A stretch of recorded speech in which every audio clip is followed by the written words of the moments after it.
ஒரு கியூ நின்றுட்டு இருக்கு, 20 பேர் நிற்கிறாங்க கியூவில். ஆனால் நீங்கள் தான் ஃபர்ஸ்ட் ஆள். கவுண்டர் திறக்குது. ஒருத்தர் தலைவெறி கோலமாக ஓடி வந்து சொல்கிறார், டிக்கெட் வாங்குறவர் தான் வச்சுக்கோங்களேன், சார் சார் நான் வாங்கிக்கிறேன் சார், சார் என்னை விடுங்க சார்னு உங்ககிட்ட கெஞ்சுறார். நீங்கள் தான் ஃபர்ஸ்ட் ஆள். என்ன செய்வீங்க? மகப்பேறு அடையக்கூடிய ஒரு பெண்ணுன்னு வச்சுக்கோங்க, ஒரு சின்ன குழந்தை கையில் வச்சுருக்க ஒரு தாயின்னு வச்சுக்கோங்க, எது வேணாலும் வச்சுக்கோங்க. என்ன செய்வீங்க? அலோவ் பண்ணுவீங்களா? இப்போ அவங்க கவுண்டருக்கு போயிட்டாங்க. இப்போ நீங்கள் எங்கே நிற்பீங்க? நியாயமா? ஏற்கனவே ஒருத்தர் 2வது இடத்துல நிற்கிறாருல, அவர் எங்கே போகிறது? அவர் ஏன் போகணும்? அவன் உங்கள் இடத்தை கேட்கிறான். நீங்க கொடுத்துட்டீங்கன்னா 21வது ஆளா நீங்க வந்து நிக்கணுமே தவிர எந்த உரிமையும் உங்களுக்கு கிடையாது. 2வது நிலையில் உங்களை நீங்களே நகர்த்தி கொள்வதற்கு. பேசிக் சிவிக் சென்ஸ் நமக்கு பல நேரங்களில் அறம் செய்கிறோம் என்கின்ற பொருட்டிலே பிளாக் ஸ்பாட் வந்துருது, நமக்கு பிளைண்ட் ஸ்பாட் வந்துருது. 50 பேர் ஓட்டப்பந்தயத்தில் ஓடிட்டு இருக்கிறோம். நீங்க முந்தி 2வது ஆளை தாண்டிட்டீங்க. இப்போ உங்க பொசிஷன் என்ன? ஃபர்ஸ்ட்டுன்னு சொன்னவங்க எல்லாம் ஃபெயிலு. ஏன்னா 2வது ஆளை தானே தாண்டி இருக்கீங்க. உங்களுக்கு முன்னால் ஒரு ஆள் ஓடிட்டு இருக்குல்ல. அறிவு இருக்கிறது, கொஞ்சம் அதில் ஒளி உறும் நிலை வர வேண்டும். சரி, 50 பேர் ஓடிட்டு இருக்கிறீங்க, கடைசி ஆளை தாண்டிட்டீங்க. இப்போ உங்க பொசிஷன் என்ன சொல்லுங்க? 49 சொன்னதெல்லாம் ஃபெயிலு. கடைசி ஆளை எப்படி தாண்டுவீங்க?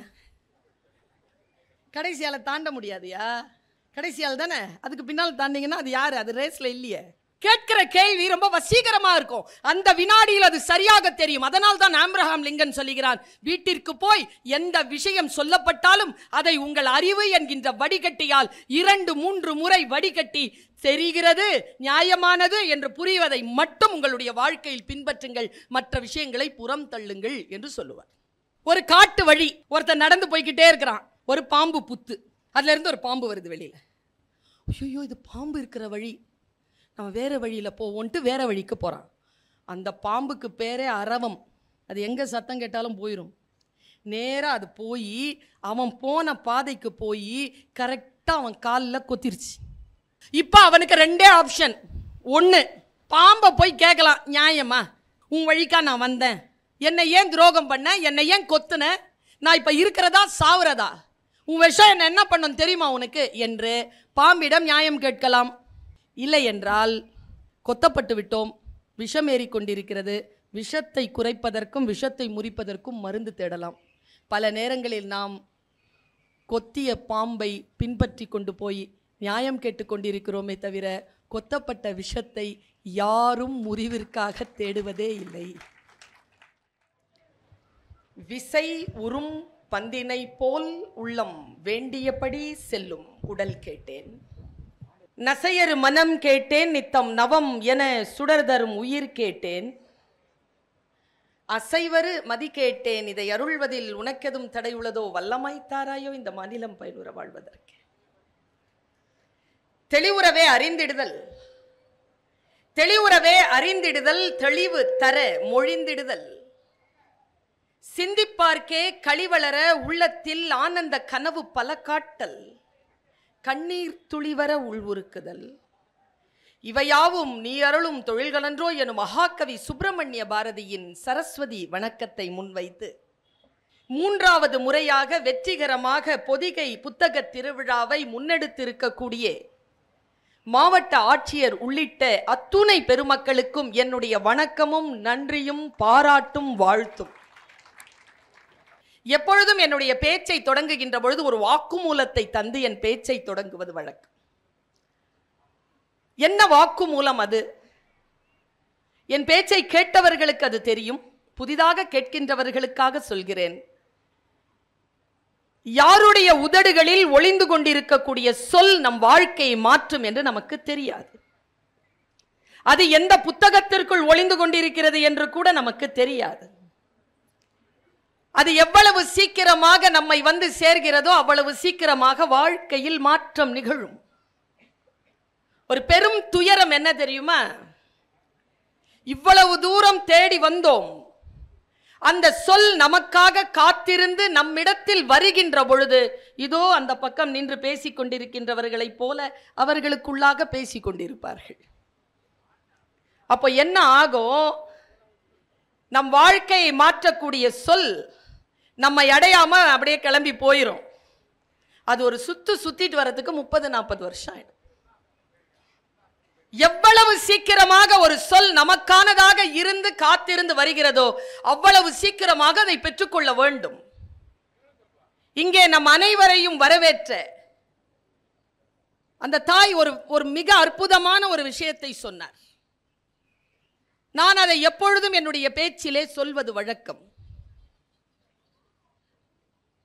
சூரஜ்கோ தர்த்தி தர்சே தர்த்திக்கோ சந்திரமா. ஹிந்தி பாட்டு ஒன்று. சூரியனுக்காக பூமி தவிக்கிறது, பூமிக்காக நிலவு தவிக்கிறது. பானி மே சீப் ஜெய்சி பியாசி ஹர ஆத்மா. ஒவ்வொரு ஆத்மாவும் தண்ணீருக்குள் இருக்கும் சிப்பி போல் தகித்து கிடக்கிறது. அது தண்ணீரில் தான் இருக்கிறது. ஆனால் அதன் தாகம் தீர்க்கக்கூடிய துளி அந்த தண்ணீரில் இல்லை. பூந்து சுப்பே கிசு பாதல் மே கொய் ஜானேனா என்கின்ற ஒரு பழங்கால பாட்டு. அந்த சிப்பியினுடைய தாகத்தை தீர்க்கக்கூடிய அந்த துளி வானத்தில் இருக்கும் மேகத்தில் எங்கே மறைந்திருக்கிறது என்று யாரால் சொல்ல முடியும் என்று அந்த நாட்டுப்புற பாட்டு சொல்லும். நான் பிரார்த்திக்கிறேன், தண்ணீர் நிறைந்திருக்கக்கூடிய, புத்தகங்கள் நிறைந்திருக்கக்கூடிய இந்த தடாகத்தில், இந்த கடலில் தகித்திருக்கும் சிப்பி போல் வாய்த்திறந்து நீங்கள் எல்லோரும் காத்திருப்பதாக எனக்கு தோன்றுகிறது. அந்த மேகத்தில் மறைந்திருக்கும் அந்த ஒற்றை துளிக்காக காத்திருக்கிறீர்கள். வல்ல இறைவன் அந்த ஒற்றை துளி உங்களை வந்து சேர்ந்தது முத்தாக மாற்றக்கூடிய அந்த சொல்லை இந்த சிறிய உதடுகளில் இருந்து உதிர்த்துவிட வேண்டும் என்கின்ற பிரார்த்தனையோடு ஒளி உறும் அறிவு என்கின்ற தலைப்பில் உங்களோடு சேர்ந்து சிந்திக்கலாம் என்று நினைக்கிறேன். வாழ்க்கை நமக்கு வாய்ப்புகளை தருகிறது. வாய்ப்புகளை தருகின்ற பொழுது பல நேரங்களில் அந்த வாய்ப்புகளை நாம் சரியாக புரிந்து கொள்வதில்லை. வாய்ப்புகள் நமக்கு வந்து சேர்கின்ற பொழுது வாய்ப்புகளை பயன்படுத்திக் கொள்ளுவல் இரண்டாவது விஷயம்தான். முதலில் அந்த வாய்ப்புகளை நாம் புரிந்து கொள்கிறோமா? இந்த வாய்ப்புகள் தான் நமக்கானது என்று புரிந்து கொள்கிறோமா? இன்றிலிருந்து பல ஆண்டுகள் இருக்கும். எப்படியும் ஒரு 10-12 ஆண்டுகளுக்கு முன்னால் நான் அன்றாடம் தினசரி வாசிக்கின்ற பழக்கம் கொண்ட காரணத்தினால் என்னிடத்தில் ஒரு கருத்து வந்து சேர்ந்தது. எல்லோரும் தான் வாசித்திருப்பீர்கள். ஆனால் என்ன ஒரு சூட்சுமம் தெரியுமா? அறிவு எல்லோரிடத்திலும் இருக்கிறது. அதில் வெளிச்சம் பாய்ச்சக்கூடிய, ஒளி ஊற்றக்கூடிய ஒரு சிறு காரியத்தை, ஒரு சிறு ரசவாதத்தை இந்த அரை மணித்தியாலும் நான் செய்ய போகிறேன். எல்லோரும் தான் வாசிக்கிறோம். எத்தனை பேருக்கு அந்த சொல் எந்த நிலையில் வந்து சேர்ந்திருக்கிறதோ அந்த சொல் அந்த நிலையில் நமக்கு புரிகிறது? நான் தினத்தந்தியை வாசிட்டு இருக்கேன். அதில் ஞாயிற்றுக்கிழமை இறை அன்பு சார், எனக்கு அப்போ அவரெல்லாம் யாருன்னே தெரியாது. அவரை எனக்கு தெரியும், நான் யாருன்னு அவருக்கு தெரியாது. அவருடைய ஒரு சின்ன ஒரு மெசேஜ் நான் படித்து 10, 12, 15 வருஷம் இருக்கும். இந்த வினாடி வரைக்கும் நான் நினைவில் கொள்கிறேன். நான் சந்திக்கக்கூடிய மாணவர்களிடத்தில் எல்லாம் அதை சொல்லிக் கொண்டிருக்கிறேன். அப்படி என்ன சொல்?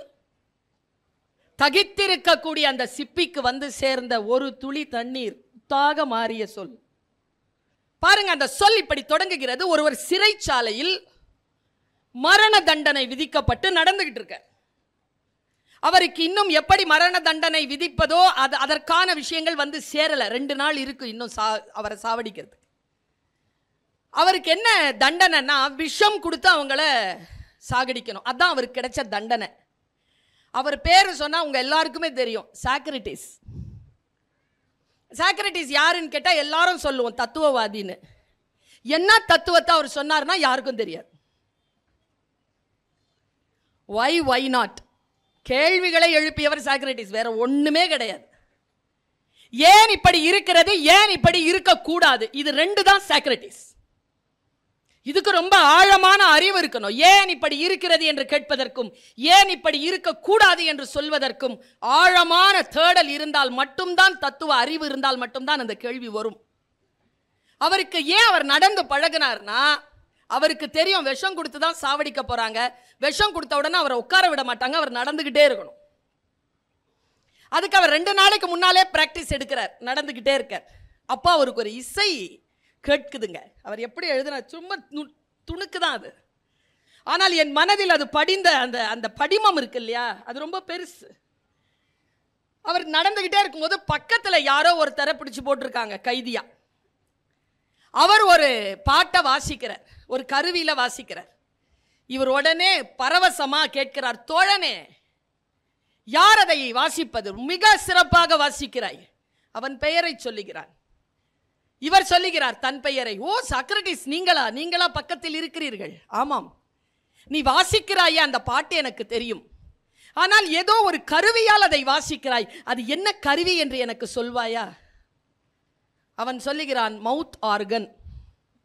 உடனே சாக்ரட்டிஸ் சொன்னதுதான், இந்த 2 வரியை மிஸ் பண்ணிடாதீங்க. சாக்ரட்டிஸ் சொன்னதுதான். ஓ அப்படியா, என்னிடத்திலும் வீட்டில் இருக்கிறது, கற்றுக்கொள்ள வேண்டும் என்று நினைத்தேன், முடியாமல் போய்விட்டது, நீ எனக்கு கற்றுத்தருவாயா? சிரித்து கொண்டே அந்த கைதி சொன்னான், ஏ சாக்ரட்டிஸ், இன்னும் 2 நாட்களுக்குள் சாக போகிறாய், இதை தெரிந்து கொண்டு என்ன செய்ய போகிறாய்? சாக்ரட்டிஸ் தந்த பதில் என்ன தெரியுமா? இதுதான் புத்தக திருவிழாவிற்கு வந்திருக்கக்கூடிய எல்லோரும் மனதில் ஆழமாக பதிந்து கொள்ள வேண்டிய கல்வெட்டு வாசகம். அவன் சொன்னான், நான் சாகும்போது எனக்கு மௌத்தார்கன் வாசிக்க தெரியும் என்கின்ற ஒரு எண்ணம் போதாதா? அதற்காகவாவது நான் அதை கற்றுக்கொள்கிறேனே என்று சொன்ன அந்த சாக்ரட்டிஸினுடைய தகவலை எழுதி மக்களுக்கு பரப்பிய இறையன்பு இதோ உங்களுக்கு முன்னால் பொக்கிஷ பெட்டியாக உட்கார்ந்திருக்கிறார். இலக்கியத்தில் மேலாண்மைன்னு ஒரு புக்கு எழுதியிருக்கார். நான் அதை இவர் இல்லாத மேடைகளில், புத்தக கண்காட்சிகளில், திருவிழாக்களில் சொல்வது வழக்கம். இலக்கியத்தில் மேலாண்மை என்கின்ற அந்த புத்தகத்தை எழுதுவதற்கு ஒரு மனிதனுக்கு 50 ஆண்டுகள் அறிவு தேவைப்படும்.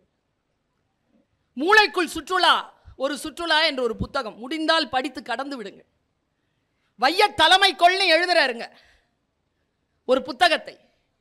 சாதாரணமாக சொல்லுகிறார். இன்றைய இளைஞர்கள் எல்லோரும் தெரிந்து கொள்ள வேண்டிய செய்தி என்ன தெரியுமா? நாம் படிக்கின்ற படிப்பும் செய்யக்கூடிய வேலையும் மிக முக்கியமானது, அதனால் தான் இந்த உலகத்திற்கு நாம் அறியப்படுகிறோம் என்று எழுதுகிறார். இது எப்படி, நான் எப்படி நம்புவது? நான் ஆசிரியராக இருக்கிறேன், ஒருவர் வக்கீலாக இருக்கிறார், ஒருவர் டாக்டராக இருக்கிறார். 3 பேருக்கும் இந்த வாரத்தில் ஒரு பெரிய வன்முறை நடந்திருக்கு இந்த நாட்டில். நடந்ததா இல்லையா? அந்த டாக்டர் பேர் என்னன்னே தெரியாது யாருக்கும், ஆனால் ஒரு டாக்டர் வன்முறைக்கு உட்படுத்தப்பட்டார். ஒரு வக்கீலுக்கு கத்தி குத்து விழுந்தது, ஒரு ஆசிரியர் கொலை செய்யப்பட்டார். அவர் செய்யக்கூடிய பணியினால் தான் அவருடைய உயர்வும் தாழ்வும் அவரை குறித்து சொல்லப்படுகிறது. அதனால் நீங்கள் செய்யக்கூடிய வேலையில் நீங்கள் கவனமாக இருங்கள் என்று ஒரு புத்தகத்தை அவர் எழுத தொடங்குகிறார். எழுத்து என்ன செய்கிறது நமக்கு? அவர் எழுதி விடுகிறார். ஒரு குழந்தையை பெற்றெடுத்து விட்ட தாய் போலதான், இதோ என்னை பெற்றெடுத்து விட்டாள் என் தாய், நான் இதோ சமூகத்திற்காக பேசிக் கொண்டிருக்கிறேன். நான் தாயினுடைய சொத்தா, சமூகத்தினுடைய பொறுப்பா? சமூகத்தினுடைய பொறுப்பு தான். செய்திகள் வந்து விழும், அதை எப்படி இந்த சமூகத்திற்கு பொறுப்பானதாக மாற்றிக்கொள்ள வேண்டும் என்று நினைப்பதுதான் ஒளி உறும் அறிவு. நான் யோசிச்சு பார்த்தேன், இந்த தலைப்பை ஏன் நான் கொடுத்தேன். பாரதியை வாசிச்சுக்கிட்டு இருக்கேங்க. பாரதி பயன்படுத்துகின்ற சொல் ஒளி உறும் அறிவு. திருக்குறானிலே ஒரு சொல் வருகிறது, knowledge is light from God. அறிவு என்பது இறைவனிடம் இருந்து வருகின்ற ஒளி என்று குரான் சொல்லுகிறது. அப்படி என்றால் ஒளி உருகின்ற அறிவு. ஆனால் பாரதியை வாசிக்கின்ற பொழுது எனக்கு ஒரு சிறிய சந்தேகம் வருகிறது. தெளிவுறவே அறிந்திடுதல் என்கிறான், அறிவில் தெளிவு வேண்டும் என்கிறான். அப்படி என்றால் அறிவிலே தெளிவு வேண்டும். எது தெளிவு? தெளிவான அறிவு யாரிடத்தில் இருக்கிறது? பாரதியினுடைய வார்த்தைகளில் சொல்கிறேன் நான். எந்த இடத்தில் பாரதி அதை பயன்படுத்துகிறான்னு சொல்றேன். இன்றைக்கு இந்த தேசத்தில், இந்த நாட்டில் இது மிக முக்கியமான கூற்று என்பதனால் இந்த தலைப்பை என் ஆன்மாவிலிருந்து வெளிப்பட்டு நான் போன்ல சொல்லிட்டேன், ஒளி உறும் அறிவுன்னு. அந்த பாட்டை சொல்றவங்க எல்லாருக்குமே தெரிஞ்ச பாட்டு தான். ஆனால் பொருள் புரிந்தால் உள்ளே ஏதோ ஒன்று கழன்று போகும், ஏதோ ஒன்று இறுக்கம் தளரும், ஏதோ ஒன்று ஒரு ஓடு உடையணும். சொல்லுக்கு அவ்வளவு சக்தி உண்டு. அறிவுக்கு அவ்வளவு சக்தி உண்டு. அறிவுங்கிற சொல் இருக்குல்ல, அதை இந்த பாரதிய சொல்றதுக்கு முன்னால சொல்றேன். கல்வி வேறு, அறிவு வேறு. கல்வி கற்றவன் எல்லாம் அறிவாளியா? குருநாதர் சிரிக்கிறார்.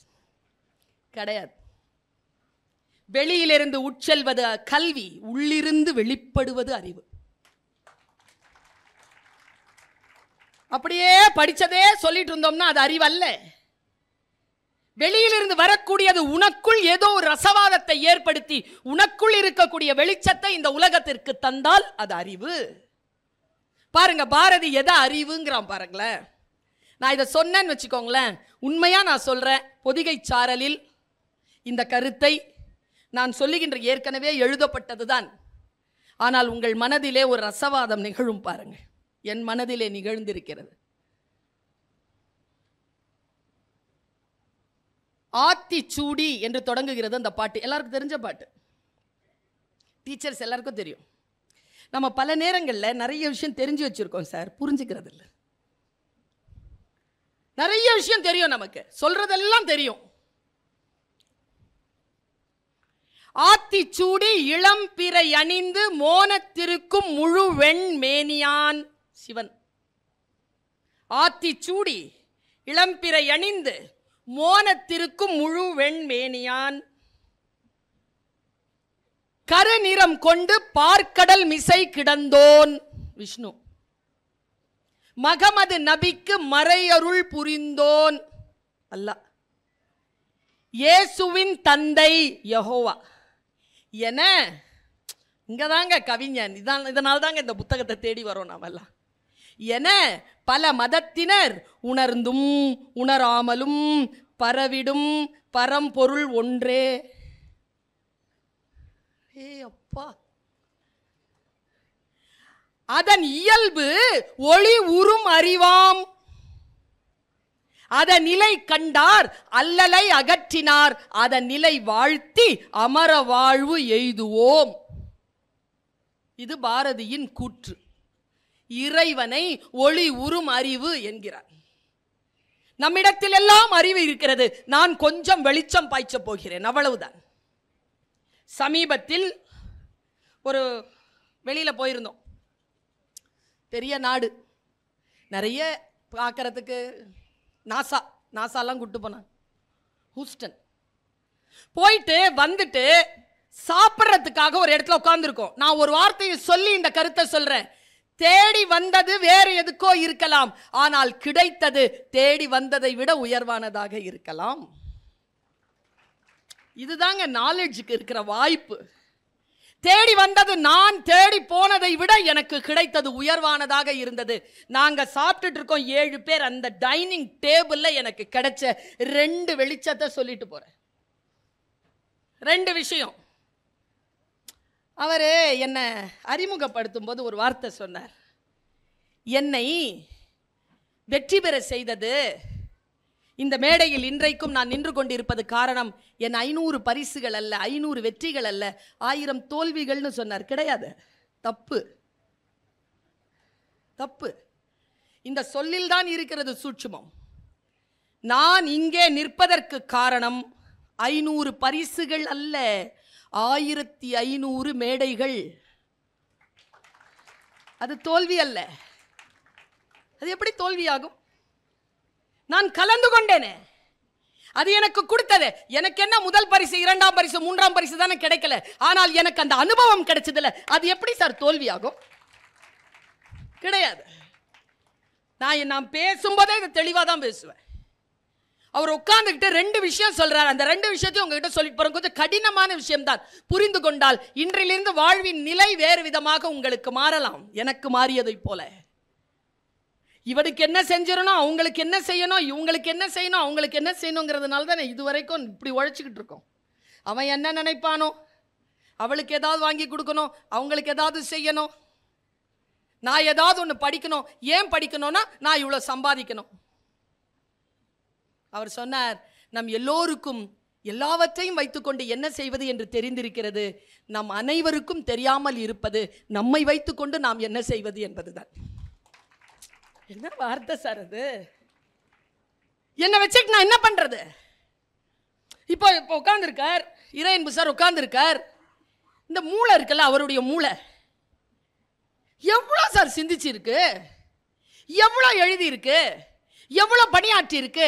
அந்த மூளையையும் இந்த உடலையும், இயற்கை கொடுத்த உடலையும் வைத்துக்கொண்டு என்ன செய்வது என்று தெரிந்த காரணத்தினால் இன்றைக்கு உலகத்தில் பல நூல்களை தந்து, பல மேடைகளை கண்டு, பல நேரங்களில் உயர்ந்த பதவிகளையும் வகித்து உட்கார்ந்திருக்கார். இன்னும் முடியல, இன்னொரு 20-25 வருஷம் வேலை இருக்கு அவருக்கு. இதை வைத்துக்கொண்டு என்ன செய்வது என்று நமக்கு தெரிவதில்லை என்றார். நான் இளைஞர்களிடம் சொல்கிறேன், இந்த உலகத்தில் அற்புதமான வயதில் இருக்கிறீர்கள். அந்த வயதை வீணடிக்காமல் அதை வைத்துக்கொண்டு என்ன செய்வது என்பதிலே தெளிவுறுங்கள். பலருக்கு தெரிவதே இல்லை. ஒருத்தர் சொல்றார் 60 வயசு அவருக்கு, கேவலமா நடந்துக்கிட்டார். சார் 60 வயசுல இப்படி கேவலமா நடந்துக்கிறீங்களே சொன்னார் பாருங்க பதில். ஆனா அது உண்மைதான் சொன்னார். அவர் நேர்மையான மனுஷன். இந்த வயதில் எப்படி நடந்து கொள்வது என்று எனக்கு தெரியவில்லை. ஏனென்றால் இந்த வயதில் இதற்கு முன் நான் இருந்ததில்லை. எல்லாருக்கும் புதுசு தானே சார், அந்த வினாடி எல்லோருக்கும் புதுசு தானே. ஆனால் அதை குற்றமற்றதாக வைத்துக் கொண்டிருப்பதற்காகத்தானே இந்த அலைச்சல்கள் எல்லாம், இந்த நிகழ்ச்சிகள் எல்லாம், இந்த திருவிழாக்கள் எல்லாம். பாருங்க, அவர் சொன்ன 2வது விஷயத்தை சொல்றேன். ரொம்ப தெளிவா இருந்தீங்கன்னா, சின்ன வயசு எனக்கு ரொம்ப சந்தோஷம் சார். கலெக்டர் சாருக்கு சொல்றேன், நான் ஆசிரியர், நீங்கள் எல்லோரும் ஆட்சி பணியில் இருக்கக்கூடியவர்கள். நீங்கள் ஜெயித்த இடம் எது தெரியுமா? உட்கார்வதற்கு இடம் இல்லை என்றாலும் இளைஞர்கள் நின்று கொண்டு இந்த நிகழ்ச்சியை கேட்டுக்கொண்டிருக்கிறார்கள். நீங்கள் ஜெயித்த இடம் இது. கேட்கின்ற பழக்கத்தை குழந்தைகளிடம் கொடுக்கக்கூடிய ஒரு ஆற்றல் பல முயற்சிகளுக்குத்தான் இருக்கும். அந்த முயற்சியில் கலெக்டர் அவர்கள் ஜெயித்திருக்கிறார்கள். நான் இப்படி யோசிக்கிறேன். அவர் சொன்ன 2வது சொல் என்னை ரொம்ப சிரமப்படுத்தின சொல். இஃப் யூ டச், இங்கிலீஷில் தான் சொன்னார், அதை நான் தமிழில் சொல்கிறேன் மறுபடியும். If you touch anything under the sky it has its own price tag. அவர் என்ன சொல்றார்? இந்த உலகத்தில் நீ எதை தொட்டாலும் அதற்கென்று ஒரு விலை உண்டு. அதை கொடுத்து விட்டுத்தான் நீ அதை பெற முடியும். அது எதுவாக கூட இருக்கலாம், எதுவாகவும் இருக்கலாம். இந்த எந்த ஒரு விஷயம், இந்த நிகழ்ச்சிக்கு வருவதாக கூட இருக்கலாம். எல்லாவற்றுக்கும் விலை என்பது பணத்தினால் ஆனது அல்ல. பணத்திலான ஆனது மட்டுமல்ல விலை என்பது. அதற்கு சரியான விலை கொடுக்க வேண்டும் என்று சொல்வார்கள். ஒரு விலை தராமல் எதுவும் நம் கைக்கு வராது என்கின்ற 2 சூட்சுமமான விஷயத்தை அவர் சொல்லிவிட்டு போனார். நான் இப்படி யோசித்து பார்க்கிறேன். பல நேரங்களில் நாம் சின்ன சின்ன விஷயத்துக்கு மிஸ் பண்றோம். இப்போ இவ்வளோ அலர்ட்டா இருக்கிறீங்கல்ல, உங்க எல்லாரையும் பார்த்து நான் ஒரு கேள்வி கேட்க போறேன். எல்லாரும் பதில் சொல்லுங்க. அது இண்டிவிஜுவல் கொஸ்டின் தான், இண்டிவிஜுவல் ஆன்சர் தான். எல்லாரும் சொல்லலாம் பதில், யாரும் யோசிக்காதீங்க. அவங்களுக்கான பதில் சொல்லிடுங்க. சத்தமாகவும் சொல்லலாம், சைலண்டாகவும் சொல்லலாம், ஆனால் பதில் சொல்லிடுங்க. கேட்கவா? Are you with me? ஆம் ஐ ஆடிபிள்? இந்த 2 விஷயத்தையும் கேட்டு கேட்டு எங்களுக்கு பழக்கம் டீச்சரில், முக்கியமாக கொரோனால. சார் ஆம் ஐ ஆடிபிள்? ஒன்றும் பதில் சொல்லாத, மரண உருவத்தில் இருக்கிற மாதிரியே இருக்கும். எங்களுக்கு சத்தம் போட்டு போட்டு பழக்கம். பாருங்க, ஒரு கியூ நின்றுட்டு இருக்கு, 20 பேர் நிற்கிறாங்க கியூவில். 3 மணி நேரமாக கியூ நிற்குது. நீங்கள் நிற்கிறீங்க, ஆனால் நீங்கள் தான் ஃபர்ஸ்ட் ஆள். கவுண்டர் திறக்குது. ஒருத்தர் தலைவெறி கோலமாக ஓடி வந்து சொல்கிறார், டிக்கெட் வாங்குறவர் தான் வச்சுக்கோங்களேன், சார் சார் சார் நான் வாங்கிக்கிறேன் சார், சார் என்னை விடுங்க சார்னு உங்ககிட்ட கெஞ்சுறார். நீங்கள் தான் ஃபர்ஸ்ட் ஆள். என்ன செய்வீங்க? ரொம்ப கஷ்டப்படுறார், பார்த்தாலே தெரியுது. Really he is capable candidate. ஒரு ஒரு ஒரு மகப்பேறு அடையக்கூடிய ஒரு பெண்ணுன்னு வச்சுக்கோங்க, ஒரு சின்ன குழந்தை கையில் வச்சுருக்க ஒரு தாயின்னு வச்சுக்கோங்க, எது வேணாலும் வச்சுக்கோங்க. என்ன செய்வீங்க?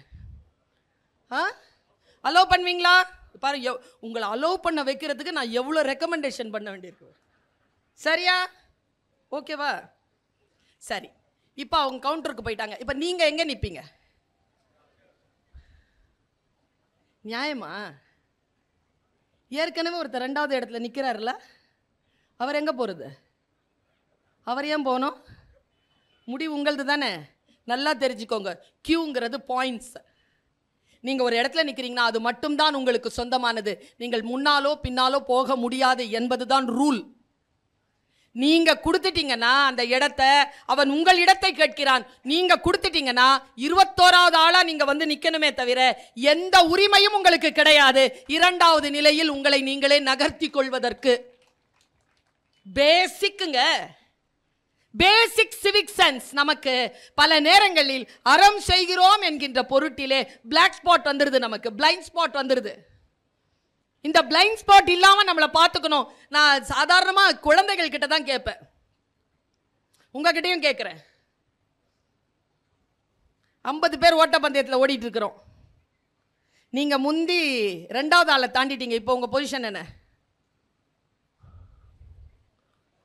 ஃபர்ஸ்ட்னு சொன்னவங்க எல்லாம் ஃபெயிலு. ஏன்னா 2வது ஆளை தானே தாண்டி இருக்கீங்க. உங்களுக்கு முன்னால் ஒரு ஆள் ஓடிட்டு இருக்குல்ல. அறிவு இருக்கிறது, கொஞ்சம் அதில் ஒளி உறும் நிலை வர வேண்டும், அவ்வளவுதான். கொஞ்சம் அலர்ட். சரி, 50 பேர் ஓடிட்டு இருக்கிறீங்க, கடைசி ஆளை தாண்டிட்டீங்க. இப்போ உங்க பொசிஷன் என்ன சொல்லுங்க? 49 சொன்னதெல்லாம் ஃபெயிலு. கடைசி ஆளை எப்படி தாண்டுவீங்க?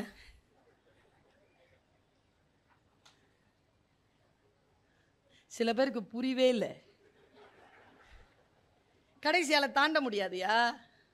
கடைசி ஆள் தானே, அதுக்கு பின்னால் தாண்டிங்கன்னா அது யாரு? அது ரேஸ்ல இல்லையே. கேட்கிற கேள்வி ரொம்ப வசீகரமா இருக்கும். அந்த வினாடியில் அது சரியாக தெரியும். அதனால் தான் ஆப்ரஹாம் லிங்கன் சொல்லுகிறான், வீட்டிற்கு போய் எந்த விஷயம் சொல்லப்பட்டாலும் அதை உங்கள் அறிவு என்கின்ற வடிகட்டியால் 2-3 முறை வடிகட்டி தெரிகிறது, நியாயமானது என்று புரிவதை மட்டும் உங்களுடைய வாழ்க்கையில் பின்பற்றுங்கள், மற்ற விஷயங்களை புறம் தள்ளுங்கள் என்று சொல்லுவார். பல நேரங்களில் நம்முடைய புத்தி நமக்கு மிகச்சரியாக இருக்குதுன்னு நாம நினைப்போம். அந்த நினைப்பு தான் நம்மளை பல நேரங்களில் கீழே போட்டு கொல்லும். அந்த மாதிரி ஒரு விஷயத்தை நான் சொல்றேன். மேடம், உங்க பேச்சை கேட்காம நான் தூங்குறதே இல்லை. 10-15 வருஷமா இதே பேச்சை கேட்டா எப்படி இருக்கும்? தூங்கவா பேசுறேன் நானு? என் பேச்சை கேட்டு எப்படி தூக்கம் வருது உனக்கு? ஒரு பொண்ணு எனக்கு ஒரு மெசேஜ் போட்டிருந்தா, இங்கிலீஷ்ல போட்டிருந்தா, your speeches are sleeping bills. இங்கிலீஷில் சொல்லுது, தூக்க மாத்திரைங்கிறா.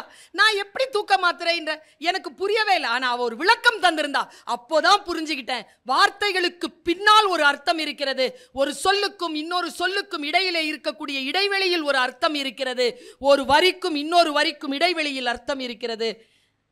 நம்முடைய ஜெயமோகன் சொல்லுவார், கொற்றவை நான் ஏன் எழுதினேன் என்ற முன்னுரையில் எழுதுவார், என் முன்னோனான இளங்கோ எங்கெல்லாம் மௌனம் சாதித்தானோ அந்த மௌனத்திலிருந்து நான் இந்த கதையை எடுத்தேன் என்று சொல்லுவார். சில இடங்களிலே வந்து உள்ளுக்குள்ள மௌனம் மாதிரி தெரியும், வெற்றிடம் மாதிரி தெரியும், ஆனால் அது பொருள் நிறைந்தது.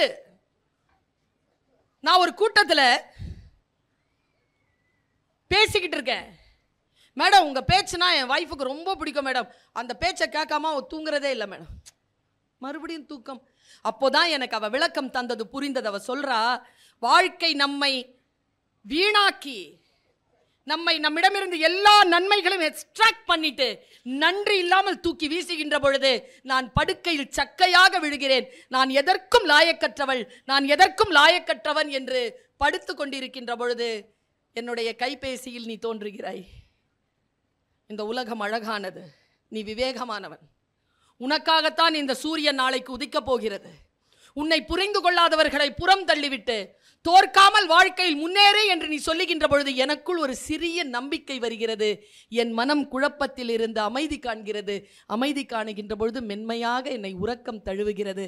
அப்படி என்றால் உன்னுடைய பேச்சு என்பது ஸ்லீப்பிங் பில்ஸ் தானே என்று அவள் கேட்கிறாள்.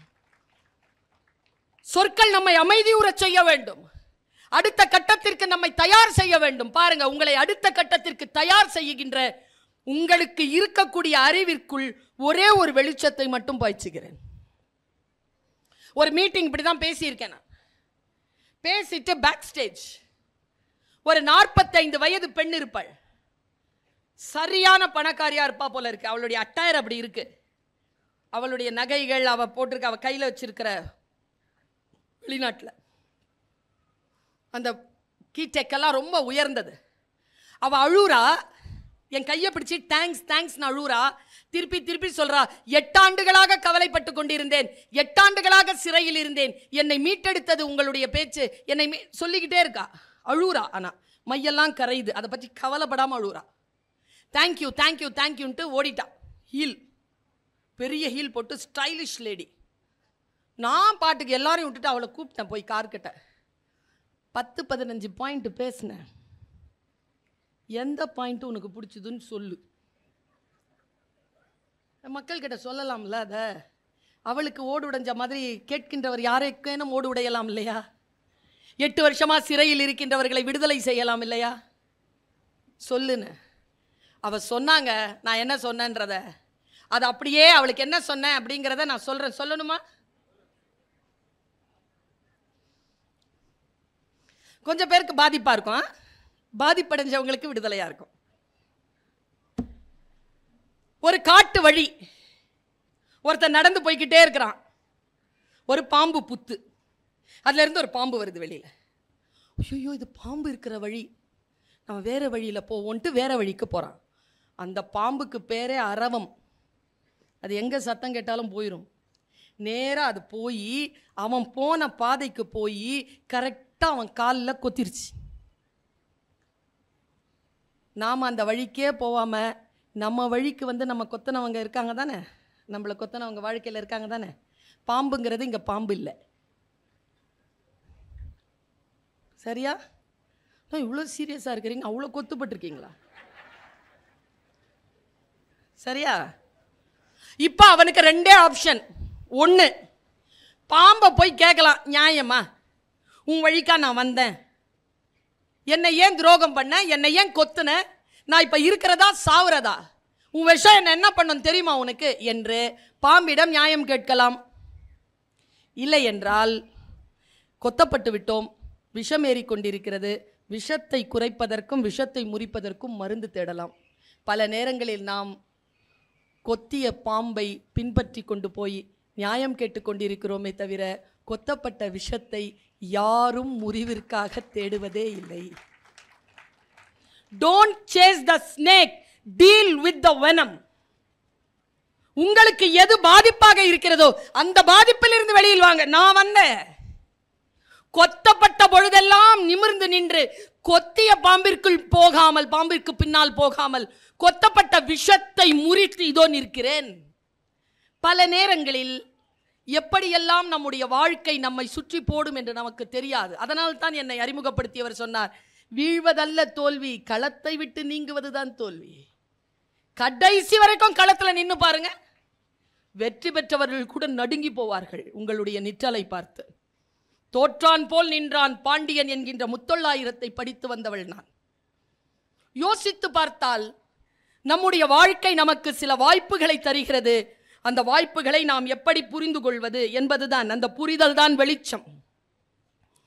நம்ம மனசு இருக்குல்ல, தமிழ் என்ன அற்புதமான மொழிங்க, என்ன அற்புதமான மொழி. இந்த உடம்புக்கு மெயின் பேர் வச்சான் பாருங்களேன். டே அப்பா, மெயினா என்னங்க அர்த்தம்? உண்மைன்னு அர்த்தங்க. உடம்புக்கு பொய் சொல்ல தெரியாது, உடம்பு பொய் சொல்லாது. கஷ்டம்னா கஷ்டத்தை சொல்லும், உடனே அதை அட்ரஸ் பண்ண. மனசு இருக்குல்ல, அது பயங்கரம். அது மாதிரி ஒரு கல்பிரிட்டே வேற கிடையாது. நான் மனசாட்சிக்கு விரோதம் இல்லாமல் சில பேர் இருக்கிறாங்க, அவ்வளோ அழுக்கு வச்சிருப்பாங்கங்க. பொறாமப்படுறவங்களாம் பார்த்துருக்கீங்களா?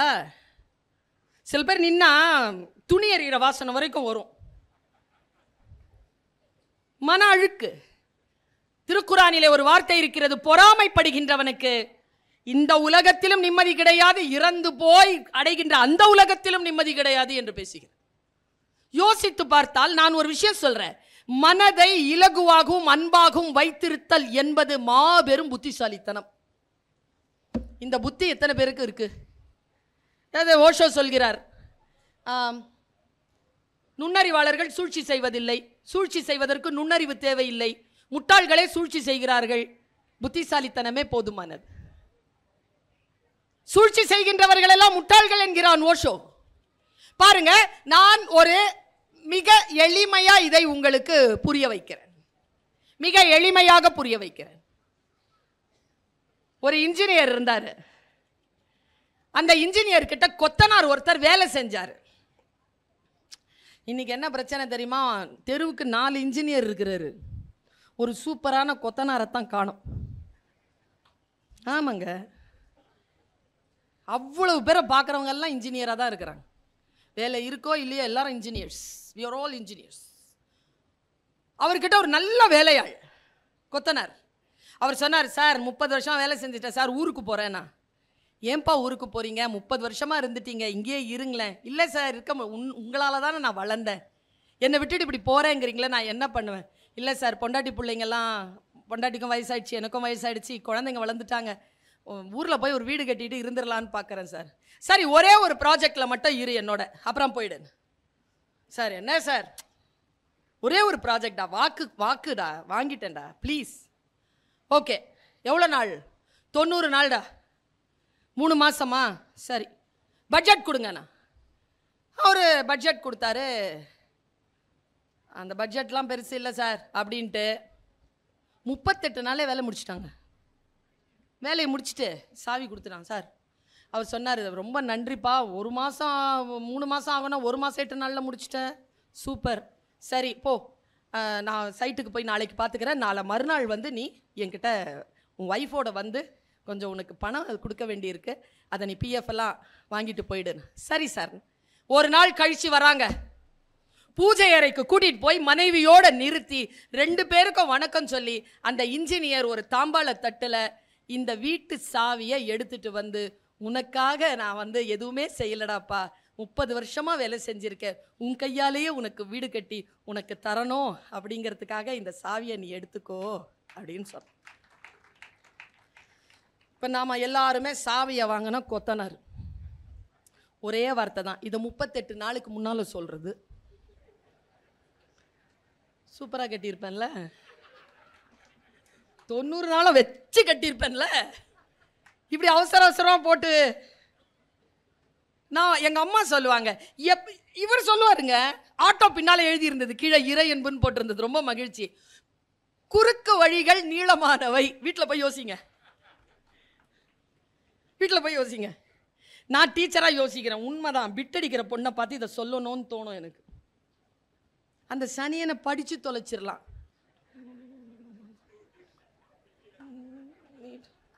எங்கே வைக்கிறதுன்னு தெரியாமல் எங்கெங்கேயோ வச்சுக்கிட்டு. குறுக்கு வழிகள் நீளமானவை. நீங்கள் இயல்பா அன்பா இருந்துருங்களேன். அதனால்தான் அறிவு அப்படிங்கிற ஒரு சொல்ல பயன்படுத்துகிறார் வள்ளுவர், அன்புங்கிற சொல்லுக்கு பதிலாக. அறிவினால் ஆகுவது உண்டோ பிரிதின் நோய், தன்னோய் போல் போற்றா கடை. அடுத்தவர்களுடைய துன்பத்தை தன் துன்பம் போல் நினைக்காதவனுடைய அறிவு இருந்து என்ன, அவன் இறந்து என்னன்னு கேட்கிறார். அப்ப அது அறிவு அல்ல, அன்பு. அன்பாக இருப்பது புத்திசாலித்தனம். இந்த வார்த்தை எப்போ கிடைக்கும் நமக்கு? எங்க அப்பா அம்மாட்ட சண்டை போட்டு அவங்கள நாசம் பண்ணி அவங்க கிட்ட இருந்து ஒரு சொத்து வாங்க முடியாது. அன்பா இருந்து பாருங்க, அவங்களே கொடுத்துருவாங்க. எங்க 5 பேர்ல நான் தான் வாங்கியிருக்கிறேன் சொத்தை. யோசிச்சு பார்த்தா அன்பா இருப்பது எப்பொழுதுமே மிக மிக நல்லது, மிக மிக ஆரோக்கியமானது. ஆனால் அதிலே ஒரு சிக்கல் இருக்கிறது. அந்த அன்பை வெளிப்படுத்துவதில் இருக்கக்கூடிய நிதானம் இருக்கு இல்லையா, அதில் சிக்கல் இருக்கிறது. பல நேரங்களில் நான் யோசித்து பார்த்திருக்கிறேன். இந்த மனதை சுத்தப்படுத்தி வைத்துக் கொள்ளுவதுதான் ஒளி உறும் அறிவிற்கான அடிப்படை. மனதிலே அழுக்கில்லாமல் இருத்தல். நான் ஒரு குறள் சொல்றேன், வீட்டில் போய் முடிந்தால் இந்த குறளை உங்களுடைய டைரியில எழுதி வச்சுக்கோங்க. சாதாரணமா எல்லாரும் நிறைய பேர் குறள் சொல்றாங்க. எப்படிப்பட்ட குறள் தெரியுமா? எல்லாருக்கும் தெரிஞ்ச குறளையே சொல்லுவாங்க. மிக மிக நுட்பமான குறட்பாக்கள் நிறைய உண்டு. எங்க அப்பா சொல்லுவாருங்க, உருதுல சொல்லுவார். 2 விஷயம் சொல்லுவாருங்க, அத உருதுல சொல்லுவார். दगा किसी का सगा नहीं है, करना है तो कर देखो, जिसने जिसने दगा किए हैं जाके उनके घर देखो என்று சொல்லுவார். என்ன அர்த்தம் தெரியுமா? துரோகம் இருக்குல்ல, யாருக்குமே சகம் கிடையாதான். சகம்னா தெரியல, சகோதரம்னா உதரம்னா வயிறு, சகம்னா கூட பிறந்தவங்க, ஒரே வயிறு. இந்த ஒன்று விட்ட தங்கச்சிங்கிறோம்ல, அப்போ அது என்னது? ஒன்று விட்டது, ஒன்று விட்ட அண்ணன், ஒன்று விட்ட சித்தப்பா, எனிபடி? ஒன்றும் இல்லை, தாய் வயிறு. அது ஒன்று தான் விட்டது, மற்றதெல்லாம் அதே தான். இந்த சகம் அப்படிங்கிற ஒரு வார்த்தை இருக்குல்ல, தகா கிசி கா சகா நஹி ஹை. ஒருபோதும் துரோகம் யாருக்குமே சகம் கிடையாது. அது ஒரு செயின் ரியாக்ஷன் சொல்லுவார். எங்க போய் நீ பாருனா, நான் சொல்றது நீ தெரிஞ்சுக்கணும்னா, யாரெல்லாம் துரோகம் செய்திருக்கிறார்களோ அவர்கள் வீட்டை போய் நீ பார் என்று முடியும் அந்த அந்த அந்த சொல். வீட்டை போய் பார்த்துட்டு வாங்க, யாரெல்லாம் துரோகம் பண்ணாங்க உங்க வீட்டை போய் பார்த்துட்டு வாங்க. நான் யோசிச்சு பார்த்தேன், வள்ளுவத்தில் இந்த மாதிரி ஏதாவது இருக்கா? இப்போ எனக்கு உருது மொழி தெரியும் என்பதற்காக உருதுவிலே நான் சில விஷயங்களை எடுக்கிறேன். இதை என் தமிழ் சொல்லி இருக்கிறதா பாருங்க. ஒரு 3 நாளைக்கு முன்னால தாங்க இந்த குறள் படித்தேன். நடுங்கி போனேன். அந்த குறள் படிச்சு நடுங்கி போனேங்க. பாருங்க, என்னுடைய அம்மா ஒரு வார்த்தை சொல்லுவாங்க. யாருக்காவது சாப்பாடு போட்டோன்னு வச்சுக்கோங்களேன், சாப்பாடு போட்டவங்களுக்கு தெரியும், சாப்பிட்டவங்க நன்றியாவே இருக்க மாட்டாங்க, நன்றின்னு சொல்லவும் மாட்டாங்க. என் அம்மா சொல்லும், அவங்க வார்த்தையால் நன்றி சொல்ல வேண்டாம் பாப்பா, நீ அதை எதிர்பார்க்காத. எப்போ நீ சோறு போடுறியோ, எப்போ அந்த சாப்பாட்டை அவங்க சாப்பிட்டாங்களோ, அவங்க வயிறு எப்போ குளிர்ந்துச்சோ, பிரபஞ்சத்திடம் போய் அந்த உன் நன்றி சேர்ந்து விட்டது, அது உனக்கு வந்து சேரும். யாருடைய வாயிலிருந்தும் நீ அதை எதிர்பார்க்க வேண்டிய அவசியமே கிடையாதுன்னு அம்மம்மா சொல்லுவாங்க. இது ரொம்ப ஆழமான செய்தி. இது சொற்களில் இல்லை எதுவும், ஆனால் சொல்லை மிக ஆழமாக வைத்து சொல்லுகின்ற பொழுது, அது மந்திரமாக மாறுகின்ற பொழுது அதன் பொருள் மாறுபடுகிறது. பாருங்க, நான் குறள் படித்து நான் வியந்து போனேன்.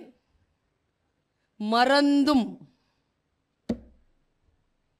மறந்தும் பிறன் கேடு சூழற்க, சூழின் அரண் சூழும் சூர்ந்தவன் கேடு.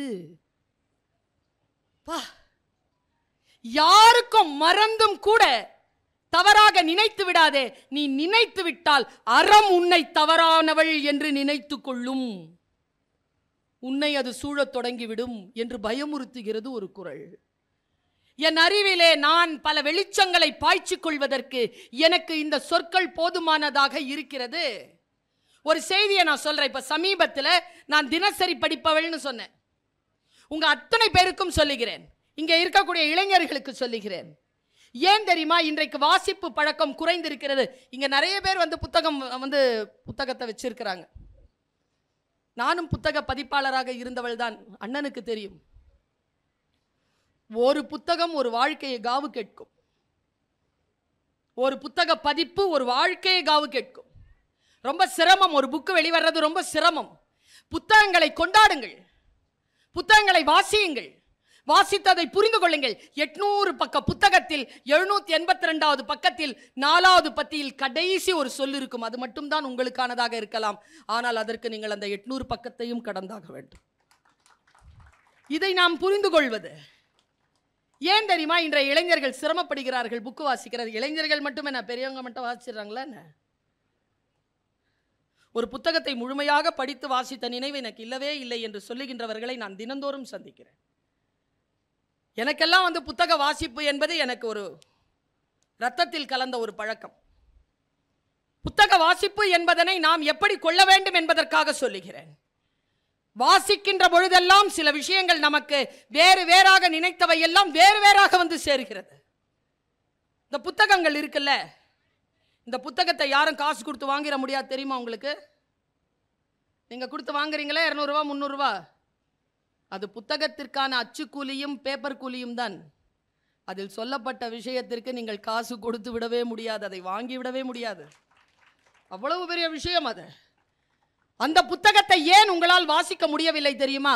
ஒரு ஆசிரியராக சொல்லுகிறேன், அண்ணன் சந்தோஷப்படுவார், கலெக்டர் அவர்களும் சந்தோஷப்படுவார்கள். இது ஆசிரியராக இருந்து எனக்கு 25வது ஆண்டு. இது என் வெள்ளி விழா. என் வகுப்பில் இதுவரைக்கும் யாரும் ஃபெயில் ஆனதில்லை, ஃபெயிலாக விட்டதில்லை. அங்கே உட்காந்து பேசிட்டு இருந்ததுங்களை உட்கார வச்சுட்டாங்களே, ஃபெயிலாக விடக்கூடாது. அந்த பொறுப்பு எனக்கு என்னென்னா, கிளாஸில் யாராவது ஃபெயில் ஆனால் டீச்சர் ஃபெயில் ஆனதான் நான் நினைப்பேன் பர்சனலாக. அப்புறம் டீச்சர்ஸ்க்கெல்லாம் சொல்லுவேன், தயவுசெய்து உங்கள் புத்தியை உங்கள் ஸ்டூடெண்ட்ஸ்க்கு கொடுத்துடாதீங்க. அவர்கள் உங்கள் அறிவை பெறுவதற்காக வரவில்லை, அவர்கள் தங்கள் அறிவை அறிமுகம் செய்து கொள்வதற்காக வருகிறார்கள். அதில் யாரு பேச்சாளர், யாரு ஓவியர், யாரு சிற்பி, யாரு நிர்வாக அதிகாரி, யார் ஒரு பெரிய அரசியல்வாதி, யார் எழுத்தாளர் என்பதனை கண்டுபிடித்து அவர்களுக்கு சொல்லக்கூடிய வேலையைத்தான் கல்வி செய்ய வேண்டும், கல்வியாளர்கள் செய்ய வேண்டும், ஆசிரியர்கள் செய்ய வேண்டும் என்று நான் அடிக்கடி சொல்வேன். ஒரு விஷயத்தை வாசிக்கின்ற பொழுது எனக்கு சில மாற்றங்கள், எனக்குள் சில மாற்றங்கள் நிகழ்கின்றன. அதை கடத்துவதற்காகத்தான் முயற்சி செய்கிறேன். நான் ஒரு விஷயத்தை வாசிச்சுட்டு இருக்கேன், என் முன்னால் ஒரு காட்சி வருது. வாசிச்சா என்ன நடக்கும் தெரியுமா? கொஞ்சம் டீட்டெயிலாக சொல்லிடுறேன். பெரியவர்கள் தயவு செய்து உங்கள் குழந்தைகளிடத்தில் நல்ல வார்த்தைகள் சொல்லிக்கொண்டே இருங்கள். இன்னொரு விஷயம், சைக்காலஜிக்கலான விஷயம், நீங்கள் சொல்கிறபடி உன் புள்ள கேட்கவே கேட்காது. நாம் கேட்டோமா?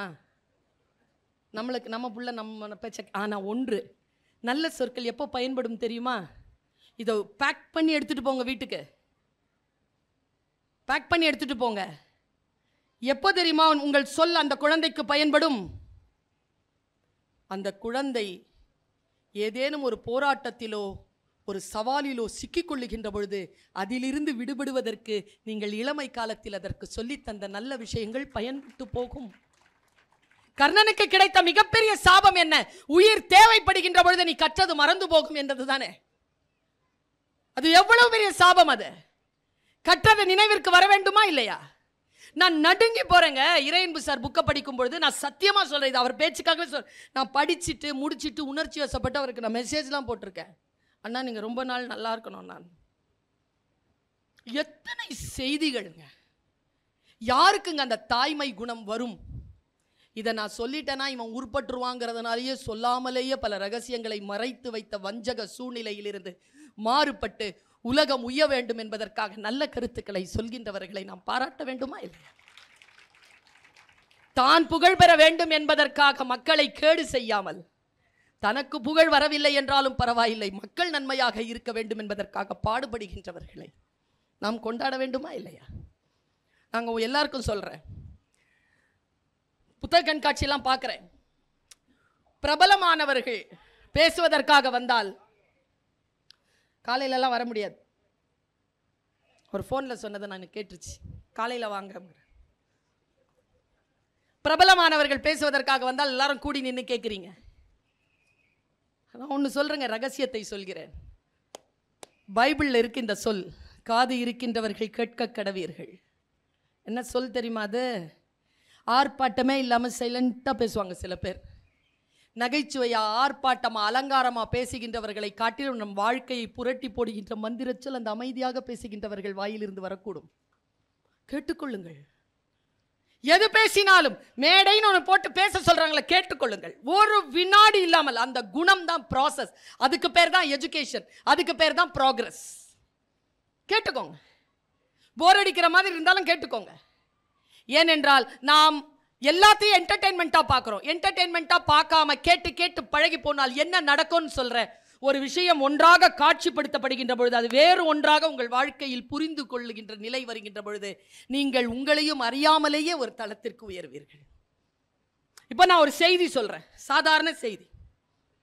ஒரு நாயை வளர்த்தார் ஒருத்தர், 7 வருஷம் வளர்த்தார். ஹார்ட் அட்டாக் அவருக்கு. நாய் தான், மனைவி இல்லை, குழந்தைகள் இல்லை, யாரும் இல்லை. அந்த நாய் போய் பக்கத்து கதவு தட்டி முதலாளிக்கு ஹார்ட் அட்டாக்ன்றதை சொல்லுது. பக்கத்தில் இந்த வந்து ஆம்புலன்ஸ் ஃபோன் பண்ணுறாங்க. ஆம்புலன்ஸ் வந்து ஆளை தூக்கி ஆம்புலன்ஸில் போட்டுட்டு வண்டி போயிடுச்சு. நீங்கள் சொல்லுங்கள், வண்டியில் நாயை ஏற்றுவாங்களா? நாய் பின்னால் ஓடுதுங்க. இது தினத்தந்தியில் வந்த ஒரு செய்தி. நாய் ஓடுது, 8 கிலோமீட்டர் ஓடி இருக்குங்க. ஆம்புலன்ஸ் தெரியும்ல எவ்வளோ ஃபாஸ்ட்டாக போகும். அவ்வளோ டிராஃபிக்கில் அந்த அந்த ஆம்புலன்ஸை விடாமல் துரத்துக்கிட்டு போகுதுங்க அந்த நாய். போன உடனே என்ன பண்ணுறார், ஒரு 8 கிலோமீட்டர் போனதுக்கு அப்புறமா அந்த வண்டி டிரைவர் ஓரப்படுத்துகிறார் தன்னுடைய ஆம்புலன்ஸை. இறங்கி பின்னால் கதவு திறக்கிறார், நாய் உள்ளே ஏறிடுச்சு. இவ்வளோதான் செய்தி. இப்போ as a motivator, as a teacher, as a woman, நானும் அதை படிக்கிறேன், நீங்களும் அதை படிக்கிறீங்க. எனக்கு வருகின்ற காட்சி என்ன தெரியுமா? 2 காட்சி எனக்கு வருது. உங்களுக்கு என்ன வருதுன்னு எனக்கு தெரியாது. 2 காட்சி எனக்கு வருது. கரெக்டாக இருந்தால் அக்னாலேஜ் பண்ணுங்க. ஒன்று, அவருக்கு ஃபர்ஸ்ட் எய்டுக்கு முதல்ல தூக்கிட்டு போய் ஆம்புலன்ஸ்ல போடும்போது ஹார்ட் அட்டாக்ல வந்தவங்களுக்கு உணர்வு இருக்கு, ஒரு மதமான பய சூழ்நிலை வரும். எப்போ வண்டி நிறுத்தி அந்த நாயை உள்ள விட்டாங்களோ அந்த நாயினுடைய முகத்தை பார்க்கின்ற பொழுது ஒருவேளை அவருக்கு விரைவில் குணமாவதற்கான வாய்ப்பு இருக்கு. சரியா? இது நம்பர் 1. ஆஸ் அ மோட்டிவேட்டர் நான் சொல்றேன், எதுங்க அந்த டிரைவரை, அதுவும் ஆம்புலன்ஸ் டிரைவருங்க, ஹார்ட் அட்டாக் வந்திருக்கு, வெரி மேசிவ் அட்டாக், எது அந்த டிரைவரை ஓரங்கட்ட நிறுத்த வச்சதுங்க? அந்த நாயினுடைய சின்சியாரிட்டி, அந்த நாயினுடைய பேரன்பு. நான் சொல்றேன், அந்த சின்சியாரிட்டிலையும் அந்த கமிட்மெண்ட்லையும் நீங்க ஓடுனீங்கன்னு வச்சுக்கோங்களேன், எந்த ஆம்புலன்ஸ் டிரைவராக இருந்தாலும் வண்டியை வந்து ஓரப்படுத்தி நிறுத்துவார். எந்த மூடப்பட்ட எமர்ஜென்சி கதவும் உங்களுக்காக திறக்கப்படும். இதை நான் புரிகிறேன், இது எனக்கு புரிகிறது. உன்கிட்ட இருக்கக்கூடிய கமிட்மெண்ட் தான் உன்னை அடுத்த நிலைக்கு கொண்டு போகும் என்று எனக்கு புரிகிறது. அதை உங்களுக்கு நான் கடத்துகிறேன். எல்லார்கிட்டையும் சொல்லுவாங்கல்ல, நிலவுல கால் வச்சது யாரு? யாரு? யார் சொன்னா? Edwin C Aldrin. அவர் பேர் எட்வின் சி ஆல்ட்ரின். அவர் கிடையாது கால் வச்சது, ஆம்ஸ்ட்ராங் தான் கால் வச்சாரு. ஆனால் வாய்ப்பு தரப்பட்டது ஆல்ட்ரினுக்கு. ஆனால் ஆல்ட்ரின் ஏன் கால் வைக்கல தெரியுமா? அவரது எல்லாம் தியரி. 12 வருஷமா தியரியிலே இருந்தார். குதிக்கலாமா வேண்டாமான்னு 5 செகண்ட் யோசிச்சாரா? பக்கத்தில் இருந்த Armstrong, now the next person shall pass அப்படின்னோட டக்குன்னு கால் வச்சிட்டான். கால் வச்சவன் பேர் வரலாறு. அந்த 5 செகண்டுங்க வாழ்க்கை. அது என்னன்னு பார்த்தா அவன் சி மேனா, is not a space man. Deep sea டைவிங்ல பெரிய ஆள், அவன் கடற்படையில் இருந்தவன். அவனுக்கு தெரியும் ஆழமாக குதித்தல் என்றால் உள்ளே என்ன இருக்குன்னே தெரியாம குதிச்சு பழக்கப்பட்டவனால நவ் யூ ஷால் பாஸ் அப்படின்னோட டக்குன்னு கால் வச்சிட்டான். வாழ்க்கை தான் நமக்கு வாய்ப்புகளை தருகின்ற பொழுது அந்த வாய்ப்புகளை புரிந்து கொண்டு அதை ஜெயிப்பதற்கான சூழ்நிலையை கொடுக்கிறது. நான் இதை சொல்லி நான் நிறுத்துகிறேன். என் மனசுக்குள்ள பல விஷயங்கள் இருக்கு. நேர நெருக்கடி, 3 பேச்சாளர்கள் இருக்கிறார். எனக்கான நேரம் சரியாக 7:30 மணிக்கு முடிகிறது. அதனால் இன்னும் 5 நிமிடங்களுள் என்னுடைய பேச்சை நான் நிறைவு செய்கிறேன். 5 நிமிடம் கூட ஆகாது. ஒரு லெபார்டரியில் ஒரு பெரிய அளவுக்கு ஒரு எக்ஸ்பெரிமெண்ட் நடந்துட்டு இருந்தது. அதுக்கு 50 லட்சம் ரூபாய் வந்து கிராண்ட். அது சீன நாட்டில் கண்டுபிடிச்சது. இங்கே பண்ணிங்கன்னா உங்களுக்கு 50 லட்சம்னு அந்த அம்மா கரெக்டாக போட்டுக்கிட்டே வருது. ஆனால் ரிசல்ட் வரல. கரெக்டாக போடுது, ஆனால் ரிசல்ட் வரல. 6 மாதம் போட்டிருக்கு, ரிசல்ட் வரல. அவங்க அக்கா, அது கெமிக்கல் இன்ஜினியரில் சாதாரண சிவில் இன்ஜினியர், அவங்க அக்கா சொன்னாங்களா, என்கிட்ட கூட நான் வந்து முயற்சி பண்ணி பார்க்குறேன். உனக்கு கெமிக்கல் என்ன தெரியும்? கூட நான் பார்க்குறேன். பார்த்தா எல்லாமே கரெக்டாக இருக்குது. கரெக்டாக தானே இருக்குது எல்லாம். வெளியில் வந்து லேட்ரல் திங்கிங், நல்லா தெரிஞ்சுக்கோங்க. Lateral thinking, analytical thinking, critical thinking, 3த்தையும் வச்சு யார் பேசினாலும் அவங்கள பாருங்கள், யார் எழுதினாலும் அந்த வார்த்தைகளை அப்படி படிங்க. சில விஷயங்களை தான் கண்ண மூடிட்டு நம்பலாம், சில விஷயங்களை ஆராய்ந்து தான் நம்ப வேண்டும். எனக்கு புரியவே இல்லை. புஷ்பா 2ன்னு ஒரு படம் வந்துச்சா? இப்போ லட்சக்கணக்கான மக்கள் போய் நிற்கிறாங்க. அதுக்கு இந்த அளவில் 10 மடங்கு இருக்கு. 10 இல்லை 100 மடங்கு இருக்கும். ஆச்சரியமா இருக்கு எனக்கு. என்னத்துக்காக இந்த மாதிரியான கூட்டம் ஏன் அப்படி போகிறது? அதற்கான மனநிலை என்ன? அதே கூட்டம் தானே வாசிக்கிறது. அதே மனநிலை என்ன? இந்த தேடலில் நான் இருக்கிறேன். அந்த அம்மா உட்கார்ந்துட்டு ஒன்று யோசிச்சுது. ரூம் டெம்பரேச்சர்னு இருக்கு. நீ ரூம் டெம்பரேச்சர் தான் வச்சியா? ஆமாம், ரூம் டெம்பரேச்சர் எவ்வளவு? 27. ஓகே, இது எங்கே கண்டுபிடிச்ச எக்ஸ்பெரிமெண்ட்? சீனா. என்னைக்கு? 2021. ஓகே, 2021 எந்த மாதம்? மார்ச். எடு. 2021 மார்ச்சில் எந்த இடம்? அந்த இடத்துக்கு போய் அங்கே ரூம் டெம்பரேச்சர் என்னன்னு பார்த்தா 36. 36ல் வெய் வரும். எரிஞ்சு சாம்பலாயிருவோம். வச்சுட்டு நீ வெளியில் வந்துரு, காலையில் அது பாட்டுக்கு அந்த வேலையை செய்யும். அவன் லெபார்ட்டரியில் வச்சுட்டு அந்த அம்மா வெளியில் வந்துருச்சு. அடுத்த நாள் பார்த்தா அந்த ரவுண்ட் அபவுட் வந்துருச்சு ரிசல்ட். ஏதோ ஒரு இடத்துல மிஸ் பண்ணுறோம்ல, அந்த இடத்தில் நாம் கவனிக்காமலே விடுகிறீங்களா? அந்த பிளைண்ட் ஸ்பாட் இல்லாமல் இருக்கணும்னா தொடர்ந்து வாசிங்க. தொடர்ந்து வாசித்தால் ஒன்று நடக்கும். சுதந்திரமாக உணர்வீர்கள். நான் ஒரு சுதந்திர பெண், சுதந்திரமாக சிந்திக்கிறேன், சுதந்திரமாக வாசிக்கிறேன், சுதந்திரமாக உண்கிறேன், சுதந்திரமாக பயணம் செய்கிறேன். சுதந்திரமாக இருத்தல் என்பது எது? எங்க ஐயாவுக்கு தெரியும், மூசா ரஸா. அவரும் வந்து முதன்மை செயலராக இருந்தவர் ஜம்மு அண்ட் காஷ்மீருக்கு. பத்மபூஷன். பாபரி மஸ்ஜித் இடிக்கப்பட்ட பொழுது உயிர் கொலைகளை தடுத்ததனால் அவருக்கு பத்மபூஷன் விருது கொடுத்தது அரசாங்கம். எங்க காலேஜனுடைய சேர்மன் அவர் இருந்தார், இப்ப இல்ல, உயிரோடு இல்ல. அவர் வந்து ஒரு புத்தகத்தை எழுதியிருக்கார், நிறைய புத்தகம், இவரை போலவே நிறைய புத்தகம் எழுதியிருப்பார். ஆனால் ஆங்கிலத்திலும் உருதுவிலும் எழுதியிருப்பார்.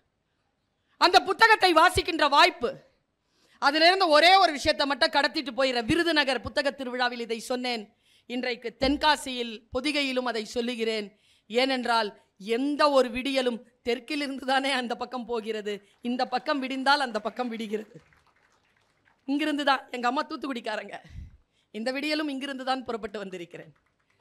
அப்போ அந்த பட்டுக்குருவி சண்டை நடக்குமா? ஒரு இவ்வளோதான் இருக்குமா அந்த குருவி, கலர்ஃபுல்லாக இருக்குமா கொண்டை. ஒரு குருவினுடைய விலை 5 லட்சம் ரூபாய் அப்போவே. 2 பேரை வச்சுக்கிட்டு இருப்பாங்களாம், 2 நவாபுகள்.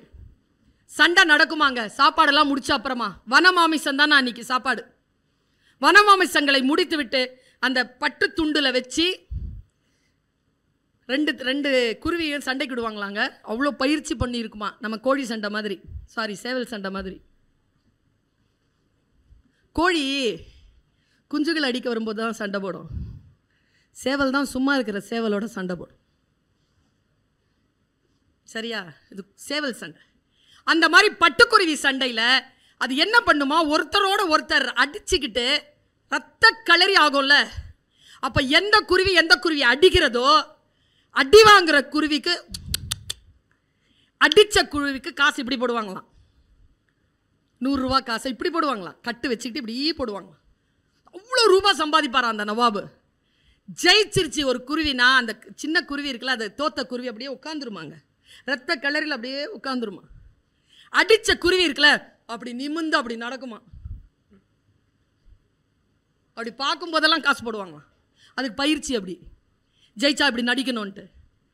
அது நேராக அதுக்கு ஜெயிச்ச குருவிக்கு 1 லட்சம் ரூபாய் பரிசு, ஒரு தங்கக்கூடு, கிவிப்பழம், கழுத்தில் ஒரு செயின், ஒரு பட்டாடை எல்லாம் கொடுத்து அதுக்கு கூண்டில் உட்கார வச்சுருவாங்களாம். தோத்த குருவி இருக்குல்ல, அதுக்கு என்னடா தண்டனை நான் அவர் எழுதுறார் இல்லை, அந்த குருவியினுடைய கொண்டை இருக்குல்ல, அந்த கொண்டையை வெட்டிடுவாங்க. அதுதான் மேட்ரு, சோகமே அதுதான். கொண்டையை வெட்டிட்டு குற்றுயிரும் குலையுயிருமாக இருக்கக்கூடிய அந்த பறவையை பார்ப்பாங்களாம். அது பறக்கிறதுக்கு தயாராக இருக்கான்னு. அது சிறகுகளை கொஞ்சம் விரிக்கும் பொழுது கொஞ்சம் காற்றாட அதை வச்சு பறக்க விட்டுருவாங்களாம் வெளியில். அந்த நவாபு மறுபடியும் 5 வருஷத்துக்கு டோர்னமெண்ட்கே வரக்கூடாது. இதுதான் தண்டனை. அவர் எழுதி முடிப்பாருங்க. நான் 1 லட்சம் ரூபாய் பரிசும் பல பரிசு பொருட்களும் பெற்றுக்கொண்டு வெற்றி கொண்டு தங்கக்கூண்டை பரிசாக பெற்றுக்கொண்ட அந்த பட்டுக்குருவிக்காக வருத்தப்படுகிறேன். தன் கொண்டை அறுபட்டாலும் இரத்த கிளறி ஆனாலும் தான் விரும்பிய சுதந்திரத்தை பெற்றுக்கொண்ட அந்த தோற்ற குருவிக்காக நான் சந்தோஷப்படுகிறேன் அவர் எழுதியிருப்பாருங்க. எதை வேண்டுமானாலும் இழந்து விடலாம் என் தமிழ் மக்களே, சுதந்திரத்தை மட்டும் இழந்து விடாதீர்கள். அந்த சுதந்திரமான அறிவுதான், சுதந்திரமான மனப்போக்குதான் ஒளி ஊறும் அறிவாக நம்மை வானத்திலே சிறகு விரித்து பறக்க செய்யும். நான் பறந்து கொண்டிருக்கிறேன், வானம் காத்திருங்க இருக்கிறது, பாருங்கள், சேர்ந்து பறப்போம். வாய்ப்புக்கு மகிழ்ச்சி, மீண்டும் சந்திப்போம். நன்றி, வணக்கம்.